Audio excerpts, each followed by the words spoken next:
children. Yesterday we have learned about verbs and their kinds based on their functions. Auxiliary we have learned.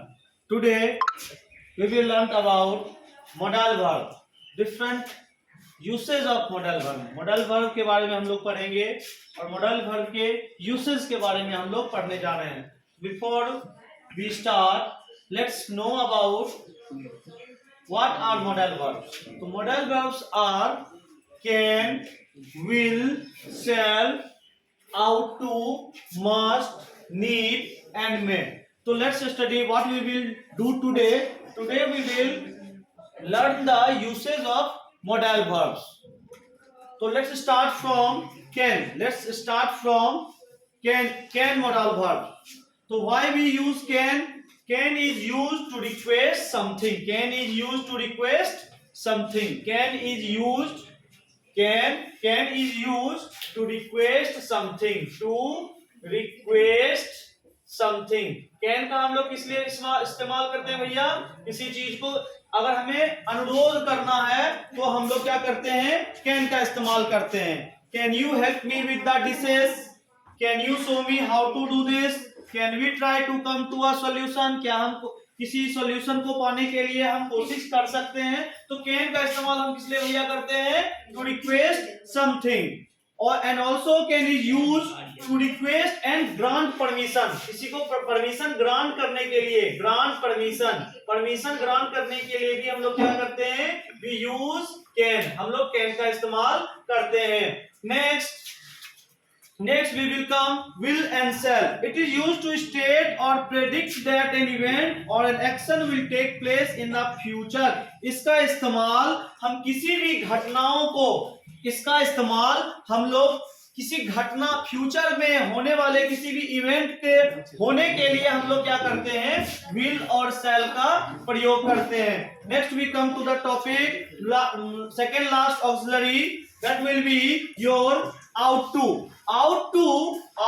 This one ought to is used to talk about a duty.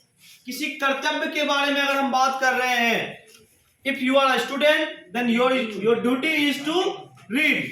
तो you ought to study. आपको पढ़ना चाहिए. ये आपका क्या है? कर्तव्य है. किसी कर्तव्य को बतलाने के लिए, किसी के ड्यूटी रिस्पॉन्सिबिलिटी को बतलाने के लिए हम लोग क्या करते हैं? ought to का इस्तेमाल करते हैं. एंड मॉरल ऑब्लिगेशंस, कोई अगर नैतिक बात है उनके लिए हम लोग नैतिक बात है अगर वो हम लोग नहीं करते, उसके ऊपर कोई ऑब्लिगेशंस लगाना हो तो हम लोग क्या करते हैं? आउट टू मॉडल वर्ब्स का इस्तेमाल करते हैं. And the last one is may and might. May and might. Might we have not written over here.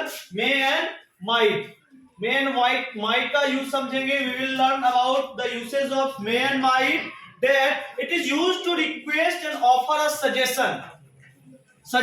अपने सजेशन को, अपने सुझाव को बतलाने के लिए हम लोग क्या करते हैं? may and might का इस्तेमाल करते हैं. And also we will use may to give or deny permission. हम टीचर हैं तो हम क्या कर सकते हैं? आपको परमिशन दे सकते हैं. और जो परमिशन हमने दिया हो सकता है प्रिंसिपल मैम उसको क्या कर दे? डिनाई कर दे. तो मे और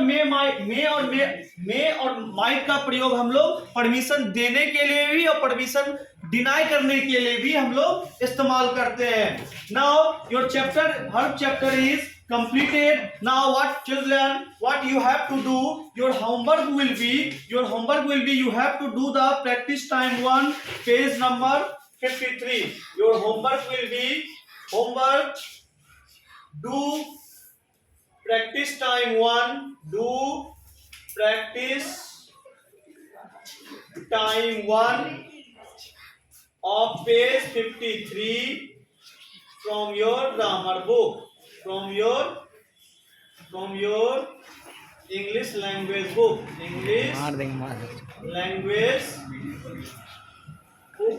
Next we will continue tomorrow. Next infinitive and non-infinitive. Tomorrow we will study about finite and non-finite verb. Okay, thank you.